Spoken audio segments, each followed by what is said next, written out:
किरायानामा, rent agreement, lease deed, किरायानामा 11 महीने का ही क्यों बनाते हैं और इसके क्या फायदे हैं, जानिए इस बारे में क्या कहता है कानून। नमस्कार दोस्तों, मानवाधिकार संरक्षण एवं विधिक जागरूकता के सद्भावनापूर्ण उद्देश्य से चलाए जा रहे इस मानवाधिकार चैनल में मैं गुरबाज सिंह एडवोकेट आपका स्वागत करता हूं। आज की चर्चा का विषय विधिक जागरूकता से जुड़ा है। रेंट एग्रीमेंट यानी किरायानामा, इस शब्द से सभी का ही किसी न किसी प्रकार से वास्ता पड़ता रहता है। किसी के द्वारा संपत्ति किराए पर देने की वजह से तो किसी का किराए पर लेने की वजह से। आज हम बात करेंगे कि जब भी कोई मकान, फ्लैट, दुकान आदि किराए पर दी जाती है तो उसके लिए रेंट एग्रीमेंट यानी किरायानामा बनवाया जाता है। लेकिन अक्सर देखा जाता है कि किरायानामा 11 महीने की समय अवधि का ही बनाया जाता है।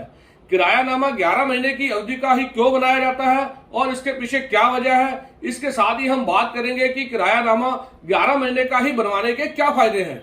भारतीय कानून की बात करें तो भारतीय रजिस्ट्रेशन एक्ट 1908 में ऐसी व्यवस्था की गई है कि भारत में प्रत्येक तरह की संपत्ति के संबंध में किए जाने वाले एग्रीमेंट को पंजीकृत किए जाने का कानून है। संपत्ति के संबंध में किया गया कोई भी एग्रीमेंट रजिस्ट्रेशन एक्ट 1908 के अंतर्गत पंजीकृत होने की स्थिति में ही कानूनी रूप से मान्यता रखता है। कोई भी एग्रीमेंट का पंजीकरण कराने के लिए उस पर उसके मूल्यांकन के अनुसार निर्धारित शुल्क देना होता है, साथ ही काफी कागजी कार्रवाई भी करनी होती है। करते हैं तो रजिस्ट्रेशन एक्ट 1908 की धारा 17D के तहत कोई भी संपत्ति 1 वर्ष से अधिक समय के लिए लीज यानी किराए पर दी जाती है, तभी ऐसी संपत्ति के किराए के संबंध में बनाए गए एग्रीमेंट को पंजीकरण कराया जाना आवश्यक होता है। यानी 1 साल से कम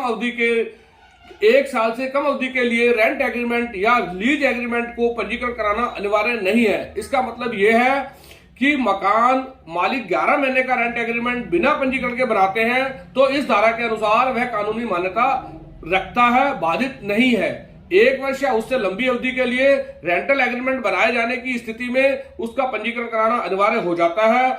इसलिए 11 महीने की अवधि का रेंट एग्रीमेंट बिना पंजीकरण के बनाए जाने से इसकी कागजी कार्रवाई एवं शुल्क की अदायगी से भी छूट मिल जाती है। इसके साथ ही लंबी अवधि के लिए किए गए एग्रीमेंट से आवश्यकता पड़ने पर भवन स्वामी भवन को समय अनुसार खाली नहीं करा सकता और उसे काफी परेशानी और लंबा समय लगने की संभावना बन जाती है।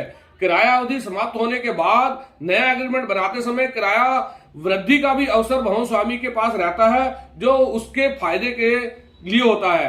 आपको यह वीडियो कैसी लगी, इसमें दी गई जानकारी कमेंट बॉक्स में बताइए। वीडियो को लाइक करिए, शेयर करिए। धन्यवाद।